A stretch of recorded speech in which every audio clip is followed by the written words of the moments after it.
Boa tarde a todos. A gente está dando sequência à série de webinars que a gente vem fazendo já desde março desse ano. E hoje a gente tem um tema que com certeza é de interesse geral, que tem a ver com a questão da vacina da Covid-19, né? A ideia é falar um pouco sobre o panorama mundial, como é que essa questão está a nível mundial, e as oportunidades brasileiras, quais são as que estão aqui em desenvolvimento e como que elas estão se andando. Então, para isso, a gente tem um especialista, que é o professor Jorge Calil, professor titular de Imunologia Clínica e Alergia da Faculdade de Medicina da USP, é diretor do Laboratório de Imunologia do Instituto do Coração, e também esteve por um bom tempo como diretor do Instituto Butantan, né? Instituto esse que hoje tem uma das vacinas em desenvolvimento numa parceria com o laboratório chinês, né? E também aqui, que a ideia, na verdade, desse evento, a organização disso é minha, juntamente com o deputado Sérgio Vitor, né? Que ele é atualmente presidente da Comissão de Ciência, Tecnologia, Inovação e Informação da LESP, tem sido uma pessoa muito importante, inclusive nesse processo da derrubada da PL 529, né, que é aquela que tirava recursos das universidades, inclusive a questão do superávit de 2019, foi uma pessoa que, inclusive, agora a nova luta é, claro, a questão da FAPESP, né, que é a famosa desvinculação, a 627. O deputado Sérgio já tem uma emenda que ele fez para que isso não aconteça, né, e a gente vai, ao longo desse webinar, discutir isso mais à frente. Então, assim, a sequência é, primeiro, que a primeira meia hora, ou um pouco menos, o professor Calil vai fazer uma apresentação a partir de agora, né? E após a apresentação dele, a gente vai passar para perguntas, para discussões do deputado Sérgio, de outros que estiverem nos vendo no YouTube também, a gente vai estar olhando lá, e se tiver alguma coisa interessante, a gente vai trazer. Então, eu agradeço mais uma vez aí ao deputado Sérgio Vitor e o professor Calil pela gentileza de estar hoje com a gente para discutir esse assunto. Então, eu passo diretamente a palavra para o professor Calil para ele dar início à apresentação dele. Boa noite, Hélio, boa noite, Sérgio, muito obrigado pelo convite, é um prazer, uma honra estar aqui com vocês para falar de um assunto tão importante como é a questão da vacina. Todos nós sabemos que o controle de uma pandemia, ele é feito por uma vacina, porque as outras medidas são apenas paliativas, né? Aí as pessoas dizem, puxa vida, nós somos surpreendidos com a Covid-19, realmente nós somos surpreendidos com a Covid-19, mas nós não fomos surpreendidos que haveria uma pandemia. O mundo esperava uma pandemia.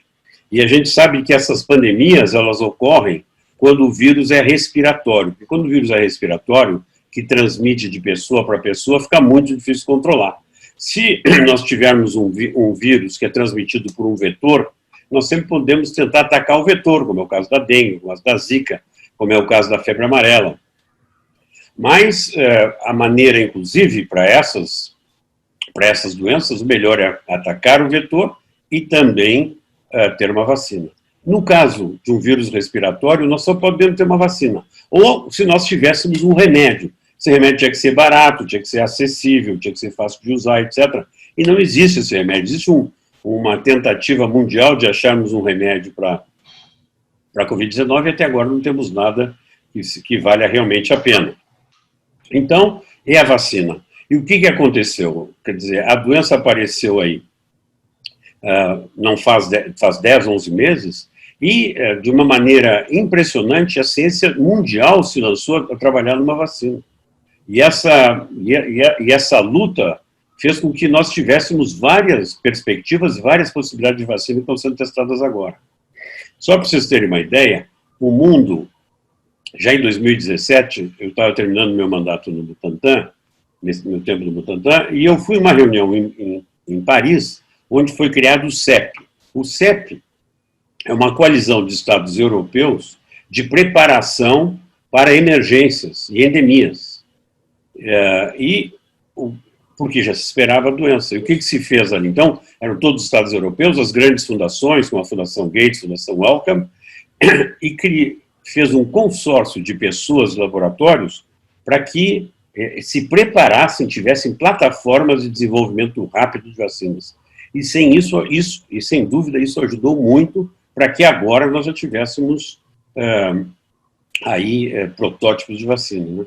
E como é que o Brasil se coloca nisso aí tudo? Bom, muitas vezes nós não temos um planejamento a médio e longo prazo, um planejamento de Estado, eu diria, que independe do governo que esteja atuando, para que a gente esteja preparado para isso. E isso é muito preocupante, porque nós temos uma ciência de qualidade, mas o financiamento da ciência vai um pouco aos solavancos, o que não faz com que haja continuidade de alguns programas.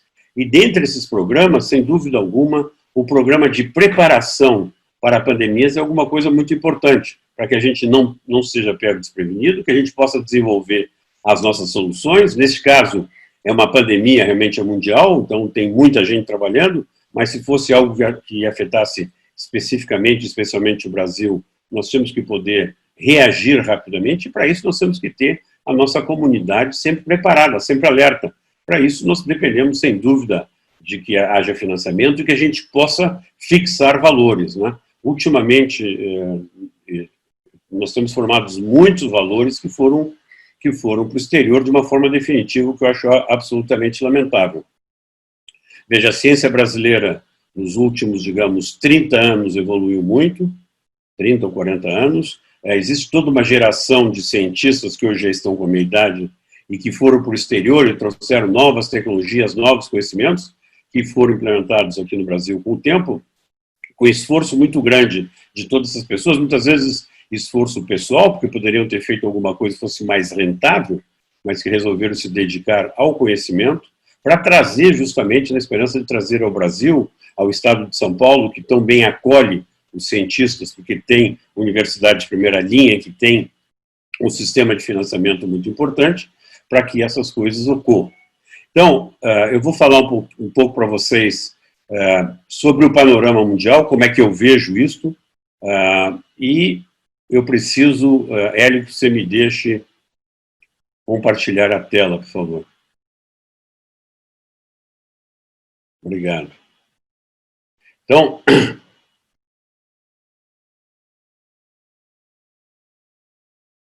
como é que estão enxergando a minha tela?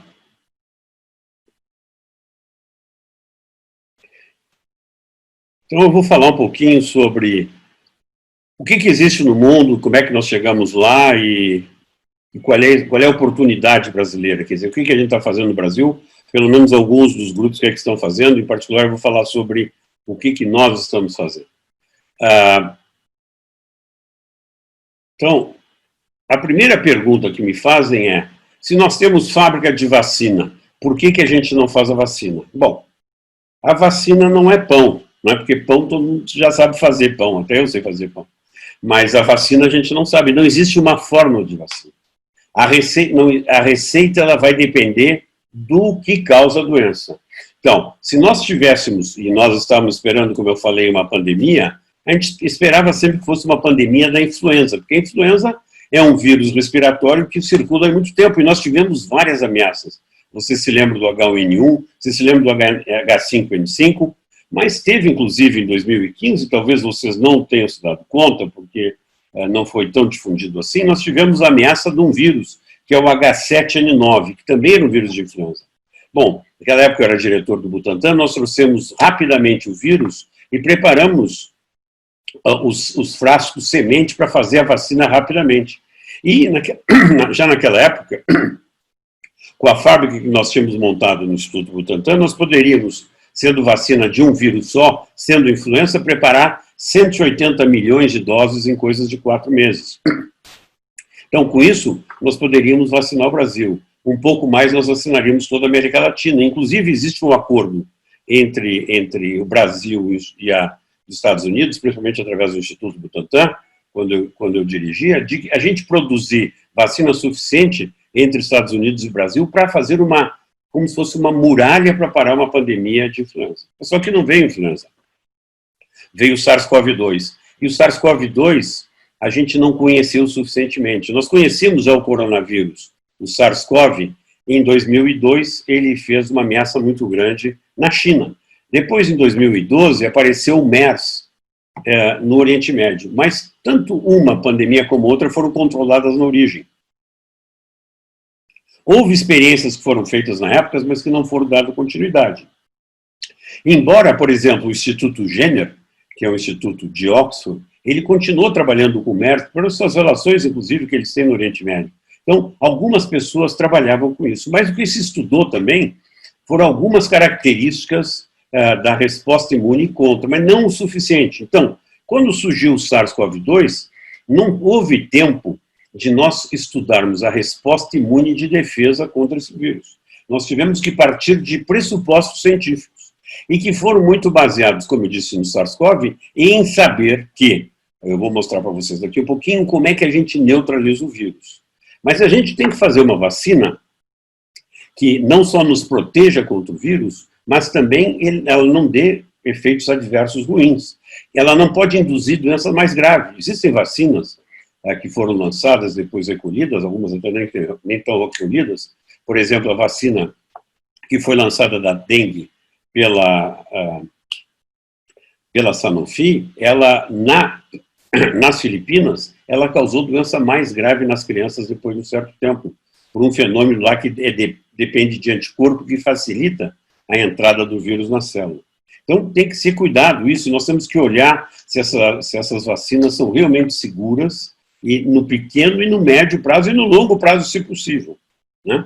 A outra coisa que é importante é que a gente sabe que os vírus, os coronavírus, eles não, por si só, não induzem uma memória longa, mas se nós estudarmos a resposta imune, nós podemos estudar como que a gente pode induzir uma memória mais longa. Em todo caso, se tiver uma vacina, o que nós queremos é que essa vacina esteja disponível para os brasileiros, e seja disponível para a gente, que tenha um custo acessível, né? E, de preferência, inclusive, que a tecnologia seja nossa. Se nós fizermos a vacina e a tecnologia é nossa, nós vamos mandar quantas vacinas nós vamos fazer, se o vírus mutar, a gente pode mutar o vírus, etc, etc. Se for uma vacina estrangeira, nós sempre vamos ficar na mão do estrangeiro. Se nós não tivermos uma transferência tecnológica total, nós só fizermos aqui o engarrafamento, né? Aí nós não temos, depende de comprar o a granel lá do exterior, então eles dominam o que nos mandam e na quantidade que nos mandam e no preço que nos mandam também. Então é muito importante que a gente consiga realmente desenvolver todo o processo e de preferência a tecnologia nacional e vender até para o exterior. Como é que, agora eu não quero entrar muito na ciência, mas eu quero explicar para vocês qual é a ideia da vacina. Então, um vírus, como esse vírus SARS-CoV-2, para ele ficar humano, ele não era humano, ele era de outro bicho. A gente não sabe bem qual é o bicho, tal, mas é de outro bicho. A gente sabe que os mercados chineses, realmente as pessoas têm muito contato com todo tipo de animal, né? Para os chineses, qualquer animal é proteína e está valendo. Então, de alguma forma, esse vírus que estava em outro animal, ele sofreu uma mutação de tal forma que ele conseguiu se ligar em célula humana e entrar numa célula humana. Isso se deu porque essa proteína que dá um nome para o vírus, a proteína da spike, que é uma proteína relativamente grande, ela, depois dessas mutações, ela começou a se ligar numa proteína que tem nas células humanas chamada ECA2, que é a enzima conversora da angiotensina 2, que é uma enzima que está vinculada com a alteração, com a pressão sanguínea. Em todo caso, esse vírus, através da spike, ele se liga na célula. E esse é um momento crucial do vírus, porque se ele não se ligar na célula, ele desaparece, ele não se multiplica. E aí tem aqui uma outra protease de membrana, que não está aqui desenhada, e que rompe essa proteína aqui, porque essa ligação é tão forte que fica ali. Então tem uma outra protease que corta, uma enzima que corta essa proteína da spike, de tal forma que esse vírus entra. E quando ele entra, ele libera o seu ácido nucleico, que é um RNA muito grande. A RNA é aquela proteína que lida pelos ribossomas, se transforma em proteína, então o ácido nucleico se transforma em proteína, e esse RNA vai para aqui para a célula e começa a produzir um monte de proteínas e um monte de vírus. Então, essa célula entra um vírus, sai milhares e milhares de vírus que rompem a célula, matando a célula por um processo chamado piroptose. E aí o vírus vai para a circulação atrás de outras células. Quando nós fazemos uma vacina, nós vamos simular uma resposta imune, chamada adaptativa, que é uma resposta imune específica, em que a gente vai matar especificamente aquele agente infeccioso. E isso se dá porque nós temos células dos glóbulos brancos, chamados linfócitos, e os linfócitos chamados linfócitos B, eles reconhecem o vírus, porque eles têm anticorpos aqui na membrana. Quando há o reconhecimento, estas células começam a se multiplicar em grande quantidade, ela vai se diferenciar numa célula altamente produtora de anticorpos. E ela depois vai ficar no compartimento de memória. Agora, para que ela faça isso de uma forma efetiva, ela precisa de um outro tipo de linfócito que conversa com ela, chamado linfócito T auxiliador, ou do inglês helper, auxiliador. Então, ele manda sinais para essa célula aqui para ela se multiplicar melhor e se diferenciar melhor. Então, precisa dessa aqui para que isso aqui seja eficaz. E essa célula também dá sinal para uma outra célula T, chamada célula T citotóxica, cuja função é destruir as células infectadas. Então, se o anticorpo não conseguiu impedir que a célula entrasse, aí, se o vírus entrou, esse vai ser reconhecido por esse linfócito citotóxico que mata a célula antes do vírus proliferar. E todas essas três células vão para o compartimento de memória. E nós vamos ter, então, anticorpo circulando, nós vamos ter células citotóxicas circulante, células T auxiliadoras circulante. Se o vírus entra, o que já está pronto vai para o ataque e as células de memória começam a proliferar para fazer mais um arsenal ainda mais forte para destruir o vírus. É assim que funcionam as vacinas de uma forma geral. E quando a gente fala anticorpo neutralizante, nós estamos falando o quê? No anticorpo que inibe, ao se fixar nessa proteína aqui, ele inibe que essa proteína se fixe no receptor. E isso a gente chama de anticorpo neutralizante. Muito bem. Quando nós vamos estudar como é que são os anticorpos neutralizantes de 215 convalescentes, que são nossos doadores, uma coorte que nós temos, nós vamos ver que depois de 40 dias apenas, muitos deles a gente já não detectava anticorpo neutralizante. E outros tinham uma distribuição aí normal, alguns tinham mais, outros tinham menos, etc. Coisa que todo mundo ouve falar. Puxa, eu tive a doença, fui ver meu anticorpo está baixo, eu estou protegido ou não estou? Está protegido sim, porque os casos de reinfecção são casos raríssimos. Mas o anticorpo neutralizante pode estar mais alto ou mais baixo. O que eu quero dizer com isso? Muito provavelmente, anticorpo neutralizante não é a única forma realmente de defesa. Como eu disse antes, linfócito T é importante. E por que eu estou falando isso? Porque as primeiras vacinas que foram feitas foram baseadas na ideia só de anticorpo neutralizante, que é o que a gente já sabia. A gente não sabia de outras coisas que vieram depois. E o que a gente observou? Nos nossos doadores, nosso pessoal, eles, logo depois dos 40 dias, tinham muitos que tinham anticorpo bem elevado. Isso aqui é a média deles. Mas depois de 6 meses da doença, ou 5 meses depois da primeira coleta, os anticorpos neutralizantes caíram, né? Então significa que tem outras coisas aí que estão acontecendo. Isso aí não é um bom marcador. Então esse negócio de ver anticorpo ou ver anticorpo neutralizante não é suficiente para saber se a gente está protegido. O que a gente sabe é quem teve a doença, por enquanto, está protegido. Os casos de reinfecção são raríssimos e em medicina, caso raro é caso raro. Quando eu faço uma vacina, o que eu quero fazer? Eu quero usar o que a gente chama de antígeno, ou seja, os alvos da resposta imune, que estará junto de um que a gente chama de adjuvante, que é alguma coisa que promove a resposta imune, ou um vetor.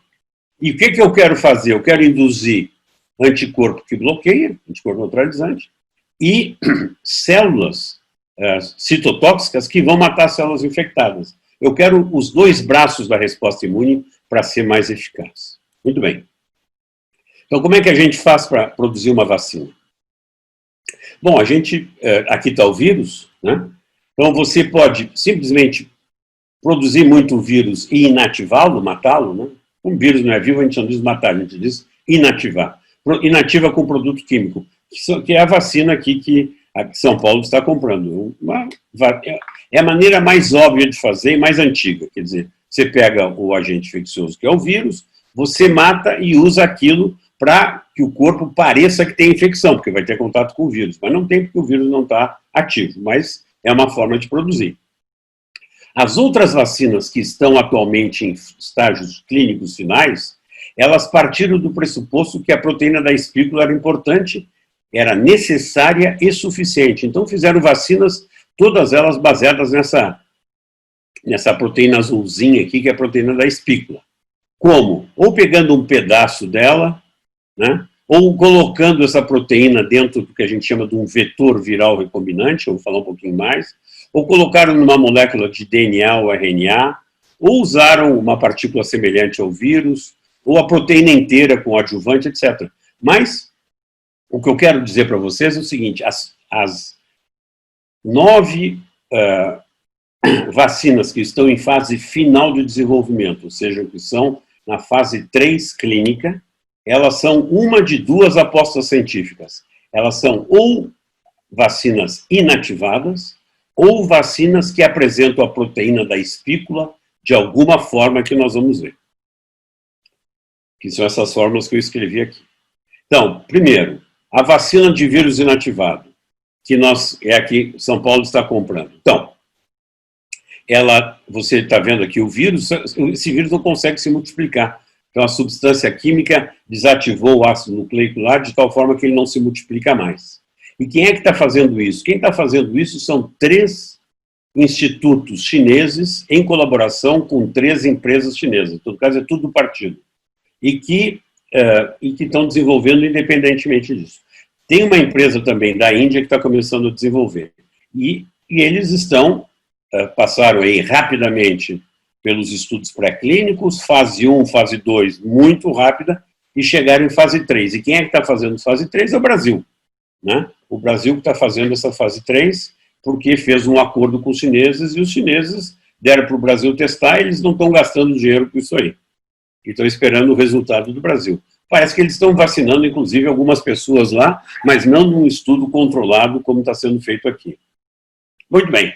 Aí, outra vacina, é de vírus que não replica. Mas como é que é o vírus? Então, são adenovírus, que você coloca a informação genética lá dentro. Esse adenovírus, ele produz essa proteína, que é a proteína da spike, do SARS-CoV-2, e não do adenovírus, e isso vai para a membrana. E aí tem um vírus que tem um formato diferente do SARS-CoV-2, mas tem a proteína da spike. Né? O adenovírus, normalmente, ele causa um resfriado. E no caso de Oxford, o que eles fizeram? Eles pegaram um adenovírus de chimpanzé, colocaram a informação genética da spike, e essa é a vacina de Oxford. Então, você tem esse vírus, você multiplica esse vírus em cultura de célula, e essa é a vacina de Oxford. Muito bem. E a vacina da CanSino, que é da China? Bom, eles também usaram adenovírus, só que usaram adenovírus que dá resfriado em humanos e não em chimpanzé. Isso chama adenovírus número 5. E eles também estão em fase de estudos, em fase 3. E a vacina da Janssen? Bom, a vacina da Janssen foi desenvolvida em Harvard, por Dan Baruch, um amigo meu de muito tempo. Ele está produzindo essa vacina com outro adenovírus humano, só que é o adenovírus 26. Então, e todos eles dão 1 dose e 2 doses. Bom, e a vacina do Gamaleya, que é o Instituto Russo, que foi tão mal falado? Na verdade, foi mal falado porque os cientistas não gostaram que o Putin começou a dizer que a vacina funcionava e liberou sem os testes que nós, no Ocidente, fazemos para qualquer vacina, fase 1, fase 2, fase 3. Essa vacina pode ser boa? Pode ser excelente, porque é a ideia das outras, é muito semelhante às outras. Só que, nesta aqui, você dá uma primeira dose com adenovírus 5 e depois a segunda dose com adenovírus 26. Então, na verdade, ele combinou a vacina da Janssen com a CanSino e fez também a vacina de vírus replicativo. Essas 4 vacinas, no meu entender, são muito parecidas. E eu acho que elas devem funcionar também com resultados muito parecidos. Agora, todas elas são baseadas na spike. Então, você parte do pressuposto que o spike vai dar uma resposta definitiva. Anticorpo a gente sabe, mas quando os estudos que foram feitos com células T, inclusive eu estudei bastante isso, a gente sabe que a spike não tem capacidade de desenvolver uma grande resposta celular T.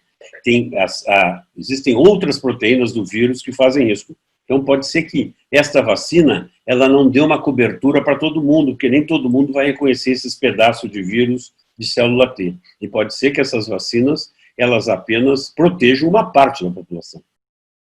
Muito bem. E a famosa vacina da Moderna? A vacina da Moderna está sendo desenvolvida pelo Barney Graham no National Research Center, que é o Centro de Pesquisas de Vacina, que fica no Instituto Nacional de Saúde, no NIH, nos Estados Unidos. Ele estava trabalhando com um vírus respiratório.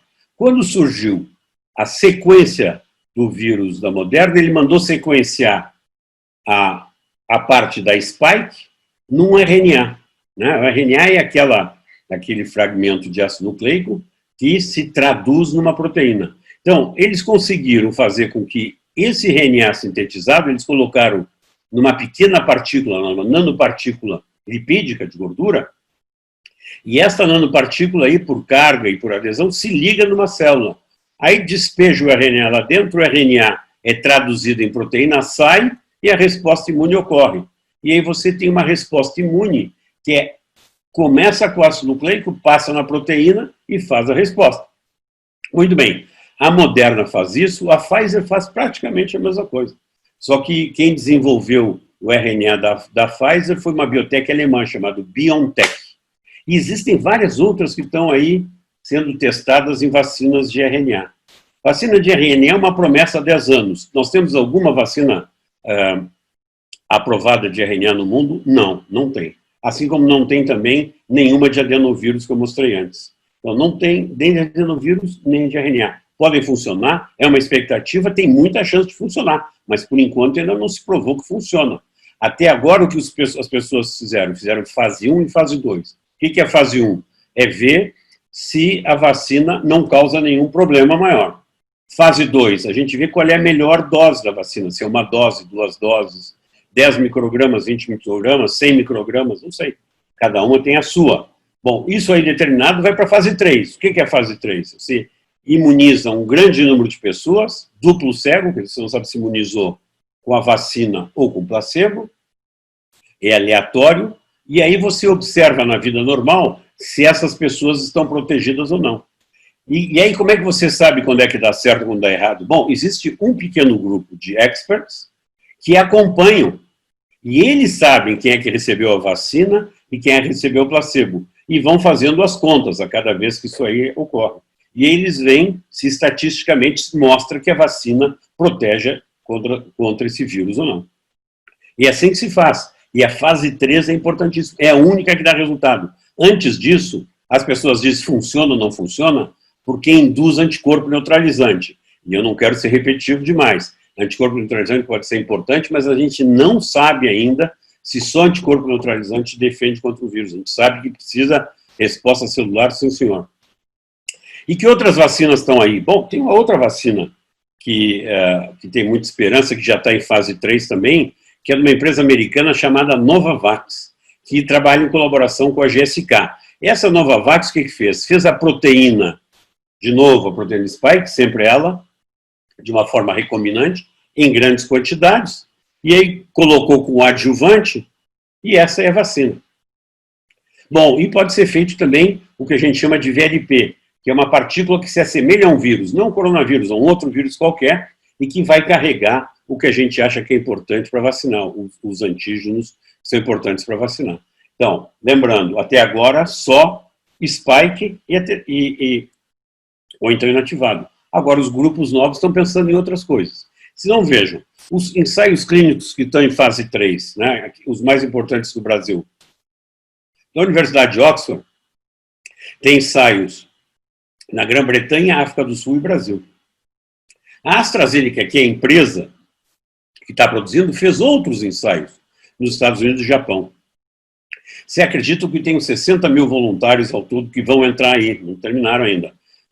Quero lembrar que a vacina de Oxford, ela foi interrompido o teste nos Estados Unidos depois daquele acidente que houve na Inglaterra, e ontem foi dado de novo permissão para que eles continuassem. Mas ela está programada para esse estudo até julho de 2021. Já estão produzindo bilhões de doses. Pode o estudo acabar antes? Pode, eu acho que vai acabar antes, porque nós estamos numa situação de crise, porque senão ia esperar. E como é que vai acabar? Vai acabar quando estatisticamente se mostrar que essa vacina funciona bem. Mas a gente tem que ter o que a gente chama de poder estatístico. Para ter um poder estatístico, tem que ter vários casos que ocorram da doença para que a gente possa ter certeza que a vacina funciona bem e que como que ela funciona. A Sinovac, que é a vacina que está sendo desenvolvida aqui em São Paulo, eles iam fazer o estudo de 9 mil pessoas em 2 doses, depois passaram para 13 mil. Até agora eles conseguiram colocar 9 mil pessoas, ainda não chegaram nos 13 mil, que recebeu a primeira dose. E o tempo de observação é muito curto. Nós temos a resposta no dia 15 de outubro, não tinha condições de ter a resposta no 15 de outubro, porque nem tinham sido vacinadas as pessoas ainda. Pode sair antes? Pode. Agora tem que ter muito cuidado. E eu tenho certeza que a Anvisa vai cuidar disso. Não é que a Anvisa vai marcar, não vai ajudar. Não, a Anvisa é a nossa garantia de termos uma vacina boa. Porque ela tem que ver, tem que ter um número suficiente de pessoas imunizadas, o número de pessoas que tiveram a doença e um tempo mínimo de observação. Esse estudo está programado para terminar em julho do ano que vem. Pode ser que termine antes? Pode. Vamos ver o que acontece. Mas não dá para dizer uma data. E nós temos que ver qual é a eficácia, como é que é a cobertura na população, como é que é a eficácia em doses, qual é a duração da resposta, qual é a segurança e a disponibilidade. Muito provavelmente nós vamos precisar de vacinas de uma segunda geração que são mais elaboradas. Quando a gente olha no site da Organização Mundial de Saúde, a cada semana aparece uma atualização. Aqui são as vacinas que existem 200 vacinas que estão registradas. 2 vacinas brasileiras, que são financiadas pelo Ministério de Ciência, Tecnologia e Inovação, que respondeu prontamente e ajudou os grupos que estavam mais avançados, que são o grupo que eu lidero aqui em São Paulo, na Faculdade de Medicina, no Instituto Coração, com vários outros colaboradores, e o grupo da Fiocruz de Belo Horizonte, do Ricardo Gazinelli. Então, são vacinas que nós estamos começando do zero, com toda a tecnologia nacional e com ideias nossas. Eu vou tentar passar um pouquinho para vocês as ideias nossas, mas eu não vou ter muito tempo. Então, as vacinas que estão em fase 3 das 200, né, tem 200 registradas na Organização Mundial de Saúde. Dessas, 42 estão em fases clínicas. Dessas 42, 9 estão na última fase, que é a fase 3. 13 inativadas, que eu já mostrei para vocês, chinesas, 4 utilizando o adenovírus, que eu já mostrei para vocês, uma utilizando a proteína inteira e mais 2 utilizando o RNA mensageiro. São as que estão em fase 3, que é a fase mais avançada. Qual é a diferença entre elas? Minutos, horas. Pode ser que uma fique pronta, que a outra vai depender do número de vacinados, vai depender do número que ficaram doentes, etc, etc. Por exemplo, a Moderna incluiu 30 mil indivíduos já no teste, né? Nós aqui não conseguimos colocar ainda 10 mil nos nossos testes. Incluíram 30 mil em 2 meses e eles estão esperando agora o número de eventos ocorrer para ver o que acontece em tempo de observação também. As outras vacinas estão em diferentes fases de estudos clínicos. Nós resolvemos desde o início pensarmos diferente, porque a gente sabia que nós tínhamos certeza que a resposta celular ia ser importante.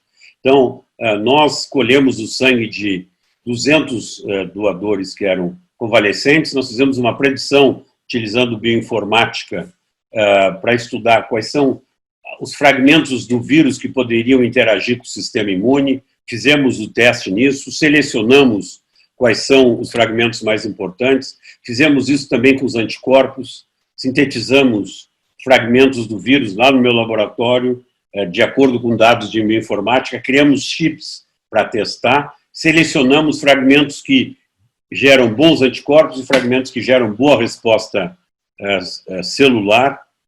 A partir disso, nós sintetizamos tudo isso e estamos utilizando 2 tipos de vetores, um que é nanopartícula, outro que são VLPs, né, VLPs que são partículas semelhantes ao vírus, e estamos fazendo instilação nasal, estamos aprimorando o nosso protótipo em camundongos, para depois fazer um teste que a gente chama prova de conceito em camundongo que tem o gene do ECA2, então pode se infectar, para a partir daí escalonar e chegar nos testes clínicos. Né? E por que nós estamos fazendo instilação? Nós estamos fazendo instilação nasal porque a gente sabe que a quantidade de imunoglobulina A, que é a imunoglobulina das mucosas, é muito maior se você faz a imunização por mucosa. E o que a gente quer proteger são as mucosas, porque a doença é uma doença respiratória, ou uma doença gastrointestinal. E nós queremos também fortalecer os linfócitos que residem no sistema respiratório. Não adianta estar só circulando, eles têm que estar lá. Então, são ideias que são novas, que a gente começou a trabalhar e que são importantes. Então, nós já fizemos os testes, nós já validamos, estamos vendo o melhor protótipo para entrar na prova de conceito, escalonar, ver segurança e entrar em fases clínicas. Então, é aí que nós estamos. Se nós formos ver, ó, o que nós queremos com essa vacina, então? Nós queremos que essa vacina induza anticorpo neutralizante e resposta a T, que induz uma memória longa, por isso nós estamos estudando muito a resposta, a memória, que não tem efeitos adversos graves, que tem uma ampla cobertura de proteção na população e que seja administrado por mucosa. É muito mais fácil quando é administrado por mucosa e não injetado. Que seja preferencialmente uma dose, não 2 doses, como todas estão agora, que tenha baixo custo de produção, que a gente domine completamente a tecnologia e que tenha estabilidade técnica. Porque uma vacina de RNA mensageiro que tem que ser guardada a menos 80 graus centígrados, é impossível a vacinação no Brasil fora dos grandes centros, como São Paulo, Rio de Janeiro e as grandes capitais. Não tem como a gente distribuir. Nós não temos freezers. O Programa Nacional de Imunização não tem freezer a menos 80, não tem nem a menos 20. Então, tem que cuidar muito como é que essa vacina se mantém. Agora, existem muitas reflexões que a gente tem que fazer. Por exemplo, nós vamos aceitar uma vacina que teve só um pouco número de casos da doença para fazer o cálculo científico, e fica um cálculo fraco. Qual é o tempo de observação? Essas doenças podem dar essas vacinas podem causar algum problema em alguns meses. Qual é a eficácia nas diferentes idades? Será que ela vai proteger indivíduos acima de 60 anos, minorias raciais, grupos de risco, minorias econômicas, etc.? Temos que ver. Qual é a cobertura geral na população? Será que essa vacina vai esterilizar que o cara não tem o vírus? Ou ele pode ter o vírus e transmitir o vírus, mas não ter a doença? Ou não ter a doença grave? Qual é que nós queremos? Nós queremos que esterilize. Mas será que os estudos tão rápidos vão nos mostrar tudo isso? Nós temos que estar muito atentos. Qual é a capacidade de produção no exterior? O Brasil, se for fazer transferência tecnológica, nós vamos conseguir fazer aqui mesmo? Nós vamos conseguir estocar? Nós vamos ter rede de frio para tudo isso? Dependendo, não. Como é que vai ser a distribuição? E uma pergunta claríssima, qual é a prioridade? Nós vamos vacinar grupo de risco, velhos, comorbidades, nós vamos vacinar o pessoal que trabalha na área de saúde, ou nós vamos vacinar serviços essenciais, como motorista de ônibus, maquinista de metrô, o pessoal que trabalha em frigorífico, que se infecta muito? Tem que ver, a sociedade tem que discutir junto com as autoridades sanitárias. E a outra pergunta que fica, nós estamos preparados para a próxima? Essa foi a última pandemia? Não. Para isso, o que a gente precisa? A gente precisa de uma ciência sempre atuante, forte, instituições fortes, e grupos de pesquisa que desenvolvam vacina só. A gente não precisa só produtor de vacina, nós temos que desenvolver a vacina, como quando eu era diretor do Butantan, a gente desenvolveu a vacina da dengue, infelizmente, desde que eu saí, ainda não terminou de se fazer esse trabalho. Bom, as etapas eu falei para vocês, identificar o antígeno, produzir, testar em animais, e aqui que nós estamos, prova de conceito para entrar nas fases humanas. Isso é previsto nos Estados Unidos gastar entre 10 e 20 milhões de dólares e levar até 10 anos. Nós estamos fazendo isso em menos de um ano, e é claro que eu não tenho 10 milhões de dólares, até que gostaria de ter no meu laboratório, mas com o dinheiro que nós recebemos do Ministério da Ciência e Tecnologia e também com o auxílio da FAPESP, a gente está avançando, muito bem, obrigado. Nós temos um número grande de pesquisadores que trabalham, já tem, aqui só estão os pesquisadores principais, mas nós somos mais de 30 trabalhando, e a gente pensa que a gente vai ter uma vacina definitiva, sem muita pretensão, e a gente acha que essas primeiras vacinas vão ser vacinas que vão proteger parcialmente a população, que é muito importante também, mesmo que ela proteja só 50% da população. Porque se eu tomar a vacina, eu não sei se eu vou estar protegido ou não, 50%, 50%. Mas vai diminuir, se nós vacinarmos 50% da população, vai diminuir muito a circulação do vírus. E ao diminuir a circulação do vírus, vai diminuir também a pandemia. É isso aí que eu queria falar para vocês. Espero que tenha sido claro para vocês.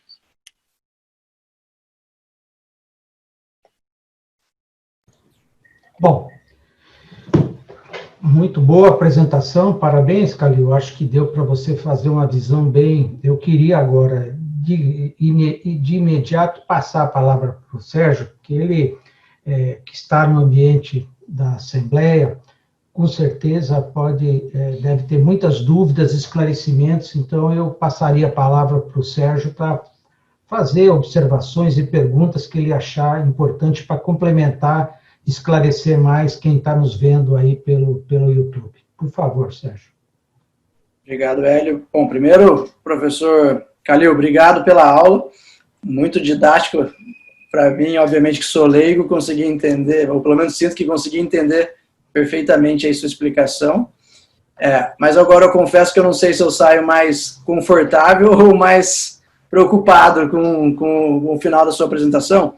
E vou tentar aqui refletir as perguntas que a gente mais ouve, tanto na Assembleia quanto nas ruas, né?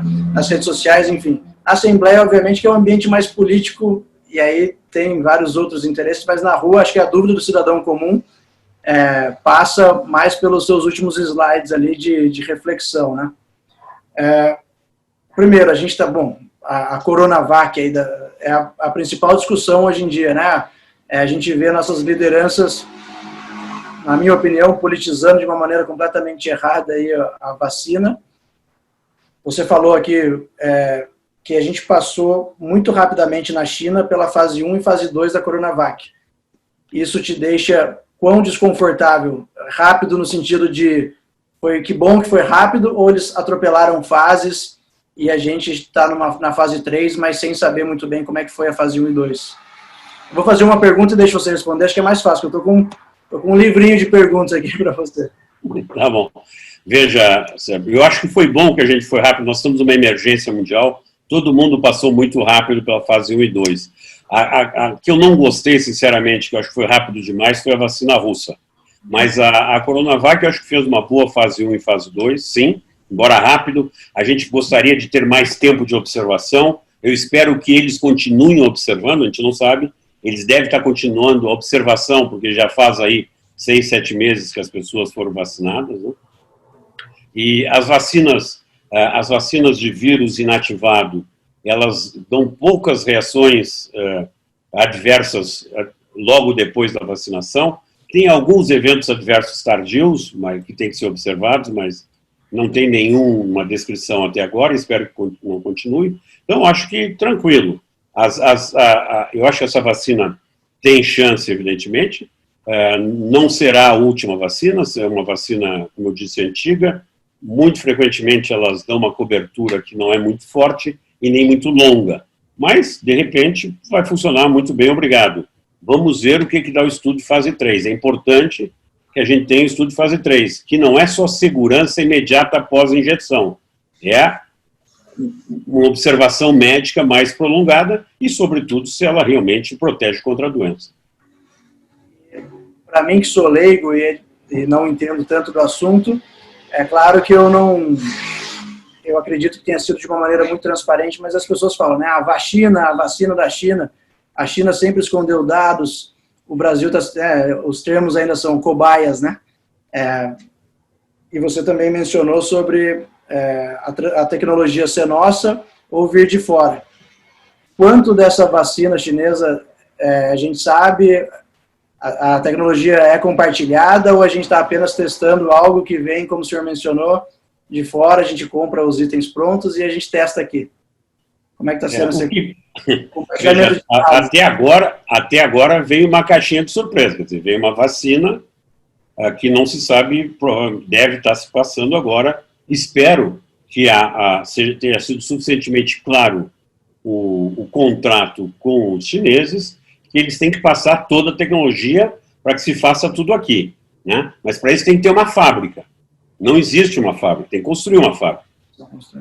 Você pode adaptar outras fábricas, mas não tem outra fábrica para adaptar, tem que construir uma fábrica, e essas fábricas, construir uma fábrica não é botar um tijolo na cima do outro, isso é fácil. É que tem que ter a água, o ar-condicionado, tem que ter todos os equipamentos em linha, dentro de uma lógica, tem que ser tudo testado se funciona bem, tem que ser aprovado e depois aprovado pela Anvisa. Isso aí, uma fábrica demora aí 1 ano e meio, 2 anos para ser produzido. O que a gente pode fazer agora, aqui, é envasamento. Pode pegar o bulk, lá, o a granel, e envasar e liofilizar aqui, utilizando os equipamentos que existem para a influenza. Agora, se estiver fazendo a vacina da gripe, da influenza, não consegue fazer, porque tem uma segunda linha que tem sido comprada que parece que não está funcionando ainda bem. Eu comprei isso há muito tempo, mas ainda não está funcionando muito bem. Então, veja, a transferência de tecnologia se faz aos poucos, né? O Brasil, em 1950, com o Juscelino, começou a trazer o Volkswagen, só fazia o pneu aqui. E depois começou a fazer roda, depois o eixo, vai aos poucos. Mas, então, quanto mais rápido nós tivermos gente, o Butantan tem muita gente muito capacitada, pode aprender, mas os chineses têm que ensinar. Vacina inativada que o Butantan faz é uma vacina de gripe, que é completamente outra tecnologia. Produz o vírus em ovos, e não em cultura de célula. Isola de outra forma. Inativa fragmentando. Essa inativação é química. Então, são detalhes que parecem ser simples, né? É como dizer assim, não, você pega o Volkswagen, você troca algumas coisas ali, faz uma McLaren e sai. Não é assim, né? A gente sabe que existe, tecnologicamente, segredos, etc., que têm que ser passados. Agora, a origem da vacina não me deixa nem um pouco preocupado, desde que seja testada bem, fase 3, com todos os resultados, e ela funcione. E que a tecnologia também seja passada com todas as características. Então, isso aí tem que ver nos contratos, é complicado. Às vezes com o chinês, quer dizer, eu não negocio com o chinês, mas quem negocia com o chinês, que às vezes é difícil a negociação, ou seja, o cumprimento do contrato. Espero que seja feito. O senhor não tem conhecimento, então, se foi bem negociado, né, os trâmites do contrato, não sabe? Não, eu não sei os trâmites do contrato. Tá. Bom, você falou agora, né, com relação a ter o tempo de resposta e para a gente saber se tem algum efeito colateral, enfim. Quanto que é o tempo mínimo? Porque, ao meu ver, né, pela sua explicação também, confirma o que a gente já imaginava, que o governo do Estado de São Paulo tem atropelado e anunciou que dia 15 já começaria a vacinar as pessoas, enfim. A gente não conseguiu nem bater o número mínimo da primeira dose ainda, pelo que o senhor mencionou. Qual que é o tempo mínimo que a gente precisa esperar para saber se isso é seguro ou não, se teve os efeitos colaterais que a gente gostaria de avaliar? E o que falta para a gente conseguir mais voluntários? Se a gente está numa corrida contra o tempo, o que o senhor acha que falta para a gente conseguir bater logo esses 13 mil ou mais em segurança, distribuição, enfim? Bom, em primeiro lugar, quanto tempo? Isso existe uma discussão mundial a respeito, né? Normalmente, esses estudos levam pelo menos 1 ano, depois da última pessoa receber a última dose, em observação. Nós não temos esse tempo. Então, essas coisas serão feitas mais rapidamente. Então, eu acredito, eu particularmente, eu gostaria que fosse 6 meses, mas não vai ser 6 meses. Então, nós estamos discutindo, inclusive, no governo americano, eu faço parte do board americano, está discutindo quanto tempo? Talvez 2 ou 3 meses, pelo menos, depois que nós incluirmos todas as pessoas, tem que ter pelo menos esse tempo de observação, que é o que vai ser provavelmente utilizado em outros lugares. Agora, vai ter que ter uma observação desses indivíduos mais tempo. Quer dizer, todos esses indivíduos que estão nesses estudos, eles foram inscritos para participar de 1 a 2 anos, a maioria 2 anos de observação. Quer dizer, mesmo que a vacina saia por aí e tal, eles vão ter que eles se comprometeram a passar 2 anos em observação para ver se não tem problema nenhum. Então, eu acho que vai terminar sendo apenas 2 meses. Eu acho bastante prematuro, mas tendo em vista que é uma urgência, será curto. Então, só para entender, eu tenho uma linha do tempo aqui. Se a gente vacina os 13 mil até novembro, a primeira dose, 2 meses de avaliação até eles tomarem a segunda dose, é isso? Não, eles recebem a segunda dose 15 dias depois. Já é 15 dias depois. Não, se conseguisse, se terminar em fim de novembro, aí tem dezembro, janeiro, aí começo de fevereiro pode analisar. Agora, deixa eu só te perguntar, Calil, qual fato da ciência suporta que 2 meses é suficiente? Não, o que tem é que se diz que 2 meses, pelo menos, porque Você, quando injeta um produto, uma vacina com adjuvante, você induz um pouquinho da imunidade inata. E os primeiros dias pode ser simplesmente o cara não pega a doença por causa disso, né? O dado é que os efeitos adversos que são ligados diretamente à vacinação aparecem realmente em 2 meses. São os efeitos mais tardios é que pode aparecer de mais longo. Por isso que tem que continuar a observação. Mas os efeitos imediatos aparecem em 2 meses. E por isso mesmo, né, como é um uso emergencial, eles querem, uma vez que os efeitos imediatos não tenham aparecido, existe uma tendência à liberação. É o risco-benefício, né? Doutor, e o que o senhor acha que falta para a gente conseguir angariar esses novos voluntários?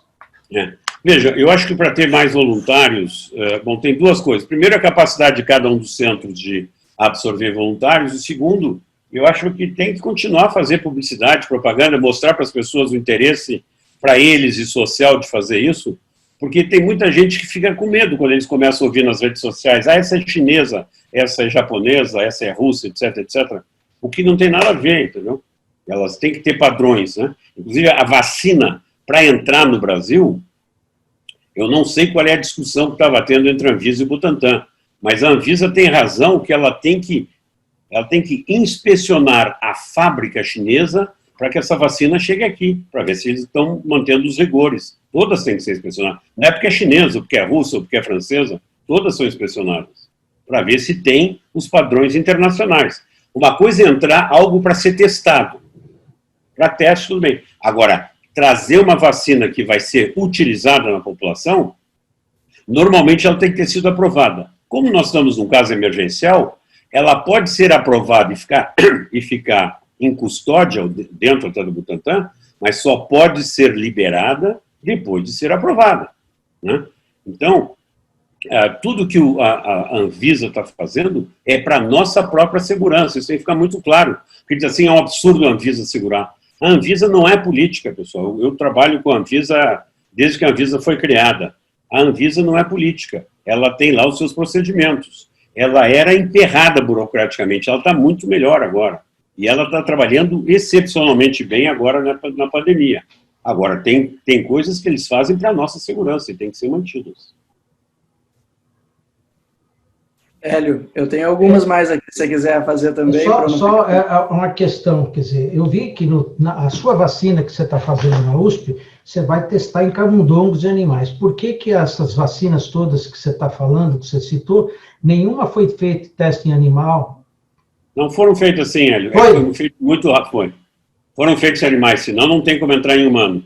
Foram feitos muito rapidamente. Você sabe que foram despejados bilhões e bilhões de dólares e eles utilizaram estruturas muito grandes, com muitos recursos, muita gente, e testaram. Sim, testaram sim, gente. Muitos, inclusive, testaram em primatas. Alguns não, mas a maioria testou em macacos. Agora, uma coisa que você citou que me apavorou é que você falou que essas vacinas têm que ter uma temperatura de menos 80 graus. Como é que vai ser isso aí? Isso são algumas delas. Algumas vacinas que utilizam ácidos nucleicos são muito instáveis. Essas vacinas, elas só poderão ser usadas, se forem usadas no Brasil, em grandes centros.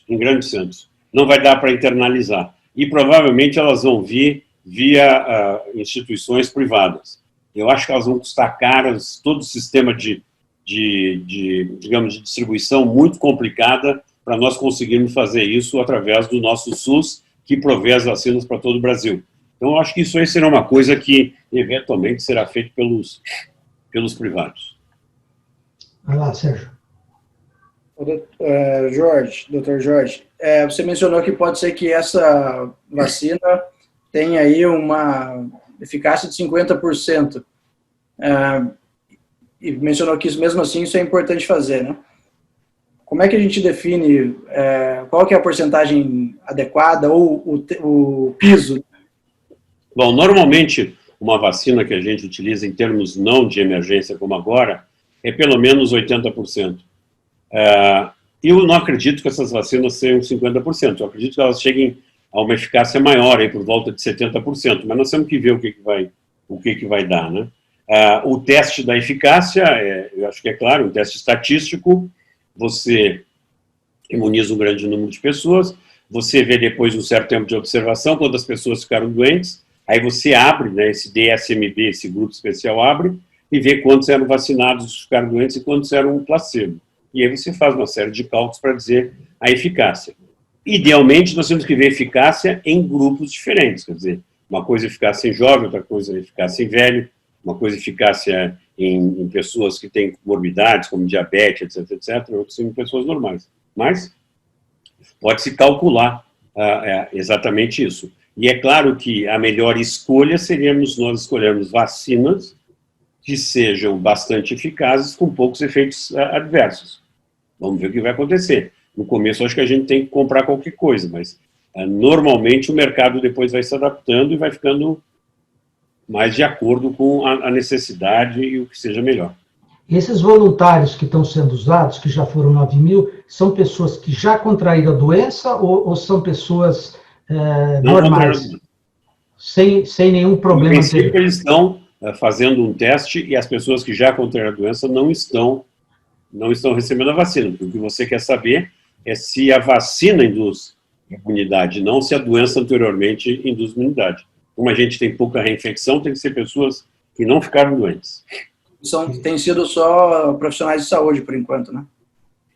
Eles estão fazendo preferencialmente os profissionais de saúde. Você sabe por quê, Sérgio? Uma razão muito simples. Como eles são os mais expostos, eles, infelizmente, não vou dizer que eles têm mais chances, eles têm mais azar de pegar a doença. E porque eles têm mais possibilidades de pegar a doença, vai ficar mais rapidamente, você vai conseguir distinguir os grupos doente, não doente, vacinado, não vacinado. Agora, na China, você colocou que esses testes de grande escala que estão sendo feitos no Brasil não está sendo feito na China, é isso? Olha, em princípio, a fase 3 que está sendo feita aqui no Brasil é o que eles vão utilizar para registro internacional. Mas se ouve falar, eu não sei se é verdade ou não, que o governo chinês estaria vacinando alguns grupos de pessoas, como militares, etc., etc. E a gente não sabe se isso está sendo feito um estudo controlado ou não, a gente não tem informação. Mas diz que estão usando já indiscriminadamente a vacina, também na Rússia parece que estariam usando, mas eu acho que é uma temeridade. Doutor Calil, o senhor está envolvido nas principais discussões de vacinas no mundo inteiro. Quando você fala, só para entender o nível de transparência que deveria haver, e se é comum que o senhor não saiba, quando você fala não tem acesso, não sei, esse tipo de informação deveria ser aberta ou de fato é comum que você, na sua posição, não saiba? Porque, agora eu estou perguntando como leigo, mas cada vez que você fala assim, olha, esse tipo de informação eu não sei, a mim me assusta, né? Você deveria saber, ou deveria ser mais transparente para a população, ou não? De fato, isso está...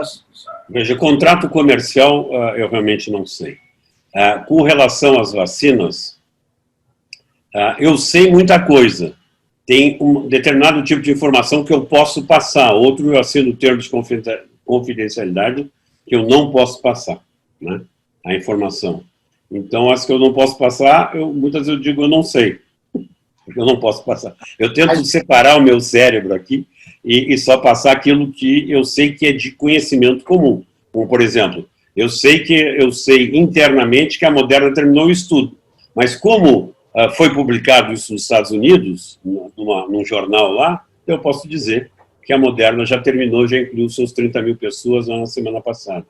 Entendeu? Okay. É que, assim, também pelo número de fake news que está rodando por aí, tem muita gente sentindo que seria cobaia, né? Isso tudo aí é uma grande bobagem, pode confiar. Veja, somos os voluntários da pesquisa são pessoas com altruísmo muito grande, né? Que participam, é uma ajuda que eles estão dando para a humanidade. Aqui, nesse caso, também tem gente que vai porque quer ter a chance de estar sendo imunizado por um produto que funcione. Mas a gente não pode chamar isso de cobaia, sim voluntários de pesquisa ou sujeitos de pesquisa, né? Voluntário é muito pejorativo. Uma vez que faça umas 13 mil amostragem, né? Esse trabalho ele vai ser publicado e disponibilizado para todos para ver o resultado ou não? Sem dúvida alguma. Cada ensaio clínico, Hélio, para ser validado depois, ele tem que ser inicialmente registrado num site clinicaltrials.gov, que é um site americano. Então, se você entrar lá, você vai ver todos os estudos que estão sendo feitos e como é que eles estão sendo feitos. E a pessoa tem que se comprometer que no fim do ensaio vai publicar sendo resultado bom ou resultado ruim. Então isso é uma forma que se encontrou, porque antigamente o laboratório testava um remédio novo, não funcionava, ficava quietinho, não publicava e tentava fazer de novo um teste em outro lugar, para ver se aí dava certo com jogos de estatística. Isso não pode. Todo mundo tem que publicar os resultados. Só uma outra questão. A gente tem visto aí estudos dizendo que a vacina que bateu o recorde é aquela que acho que foi 4, 5 anos. Como que nós, que eventualmente vamos ter que eventualmente tomar essa vacina ou não, que essa é outra questão. Você acha que a vacina tem que ser obrigatória ou não? Né? Que essa é uma discussão também que está aí. E uma vacina que a gente sabe que bateu o recorde para ela poder se mostrar eficaz, demorou 4, 5 anos, e essa vai demorar 1 ano, que garantia eu tenho? E ainda por cima, se eu vou ser obrigado a tomar isso aí. Como é que é a tua visão sobre isso? Posso só complementar essa pergunta? Desculpa até te cortar, doutor. Existe alguma diferença, só complementando, alguma diferença prática? Já tem estudos que mostram, olha, quando a vacina foi obrigatória e quando fez uma campanha educativa boa, tem diferença de resultado? Qual que é a sua preferência? Então, vamos ver. Primeiro, realmente, se a vacina sair em 1 ano e pouco, é absolutamente um recorde, só porque é uma pandemia e porque é uma urgência. Porque, normalmente, a que levou menos tempo realmente foi 4 anos, a mesma da ebola, que todo mundo trabalhando, levou 5 anos. Agora, como eu disse no início, isso muito se deve porque as pessoas já estavam pensando em pandemia e tinham plataformas de desenvolvimento rápido dessas vacinas, que é o que nós estamos vendo aqui. Agora, em tempos normais, mesmo assim, a gente levaria mais tempo de observação antes da liberação da vacina. Agora é liberação emergencial, a gente chama, o que significa que elas serão liberadas, mas continuarão a ser observadas de perto se causam algum problema. Essa questão da obrigatoriedade é uma coisa muito relativa, porque a gente sabe que as vacinas clássicas, né, as escolas exigem, é obrigatório as crianças tomarem tais vacinas. Mesmo assim, tem gente que não toma as vacinas. Então, se você olhar, por exemplo, a vacina do sarampo, nós tínhamos uma cobertura vacinal absolutamente fantástica, por volta de 98% da população alvo a cada ano, e nós extinguimos o sarampo no Brasil em 2010. Não tinha mais sarampo no Brasil. Aí o que aconteceu? Lá por 2015, 2016, com a crise na Venezuela, começou a entrar gente no Brasil com sarampo, porque não estavam vacinados. E nós tivemos também nessa época, aí por volta de 2010, 2012, começou a diminuir o índice de vacinação no Brasil. As pessoas não queriam vacinar as crianças. E, ela fica com dor, coitadinho, isso e aquilo. E as pessoas da idade do Sérgio não viram sarampo. Não são como nós tivemos sarampo. A geração do Sérgio não viu sarampo, não viu catapora, não viu coqueluche, não viu cachumba. Então, eles disseram, por que eu vou dar essas vacinas aos meus filhos se essa doença não existe, essa coisa dos velhos não existe mais? Aí o que aconteceu? Diminuiu o grau de proteção. Quando os venezuelanos entraram, infectaram pessoas em Manaus, isso aí foi transferido para todo o Brasil. Em 2018, nós tivemos 11 mil casos de sarampo no Brasil. Muitas mortes. E nós somos o país que mais teve sarampo no mundo. Porque a gente simplesmente parou de imunizar. Então, tem que imunizar, sim. Imunizar não é proteção para você somente, é proteção para todas as pessoas que estão em volta de você. Né? E, inclusive, hoje, por exemplo, nos Estados Unidos, você não pode se aproximar de uma criança recém-nascida se você não fez uma nova vacinação para pertussis. Eles usam uma pertussis que não dura a vida inteira, que é uma pertussis chamada acelular. Dá pouco efeito adverso, mas dura pouco tempo. Nós usamos uma pertussis que nos protege o resto da vida. Então, tem que ter muitos cuidados. Eu acho que as vacinações têm que ser compulsórias, sim. Neste caso, eu não sei, porque não é uma vacina que está suficientemente comprovada, não é uma vacina que tem uma ampla cobertura na população. Agora, eu, particularmente, se a vacina for aprovada, eu vou tomar, porque eu tenho uma chance de estar protegido e tenho uma chance também de proteger que diminua a disseminação da doença. Aí, Sérgio. Doutor, a última pergunta aqui, e aí eu me sinto satisfeito. No começo também você falou que um dos desafios nossos aqui no Brasil é que a gente tem uma dificuldade muito grande de planejamento de longo prazo, especialmente para a nossa ciência, apesar de, pelo menos em São Paulo, a FAPESP e as universidades serem o nosso grande diferencial competitivo aqui, né? O que você acha? Eu entendo, né, que de tempos em tempos, até no último painel que a gente fez aqui com a IVPESP e com os reitores, o reitor Sandro da Unesp mencionou que de tempos em tempos a gente sofre aí ameaças de orçamento, de mudanças drásticas no funcionamento.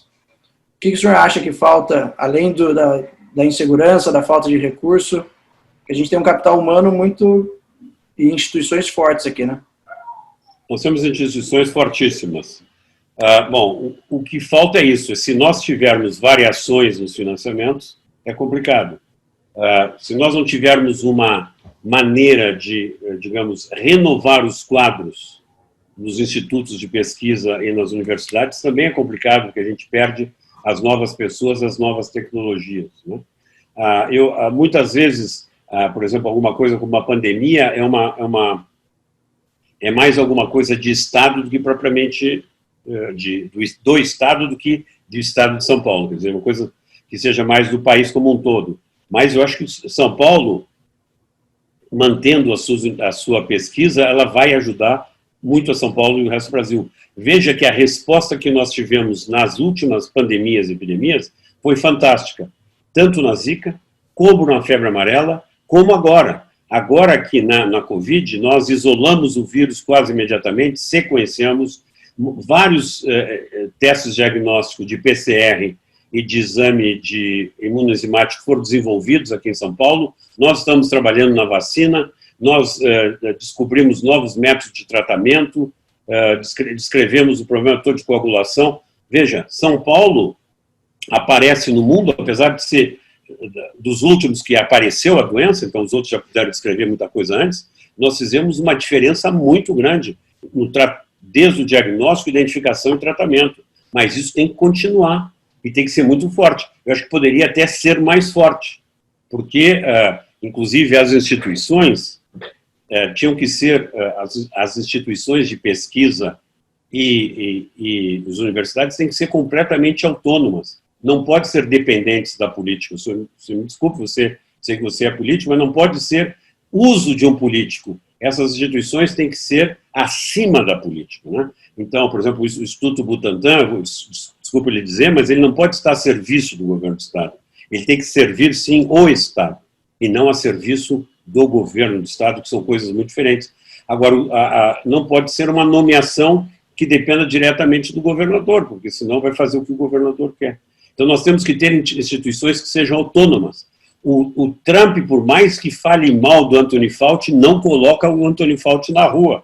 O Anthony Fauci é um cara de confiança, ele é diretor do grande Instituto Nacional de Saúde na área infecciosa. O Trump fala mal dele, reclama dele, mas não põe ele na rua. E nem faz ele fazer coisas diferentes. Então, nós precisamos autonomia e não depender de um governo. A ciência e a tecnologia não pode ser jogo de político. Bom, deixa eu também... Eu concordo plenamente, não precisa pedir desculpa quando o senhor fala que o senhor é político. Eu concordo plenamente, e até se você vê como presidente da Comissão de Ciência e Tecnologia e deputado estadual, se você vê alguma alternativa legislativa que a gente possa trabalhar para tentar colocar uma barreira, né, entre interferências políticas nessas instituições, concordo e sou o primeiro a defendê-la.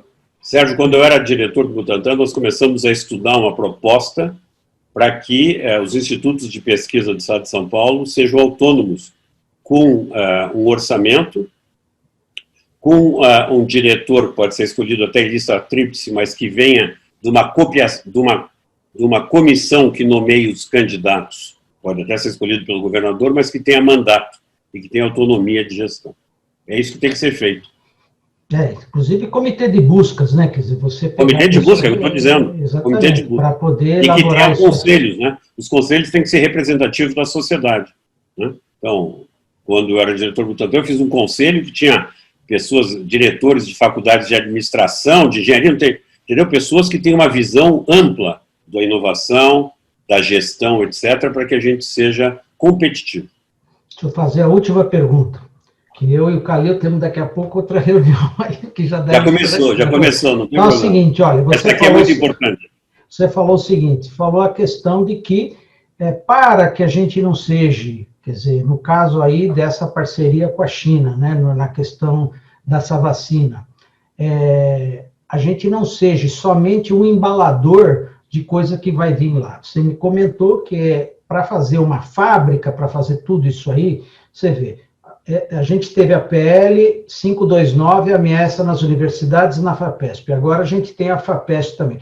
Você acredita que é possível, quer dizer, haver recursos para construir essa fábrica que, como você falou, para poder a gente não ser o embalador? Você acredita que isso vai ser possível nesse momento que o Estado de São Paulo está enfrentando com tanta dificuldade de apoio para essas áreas?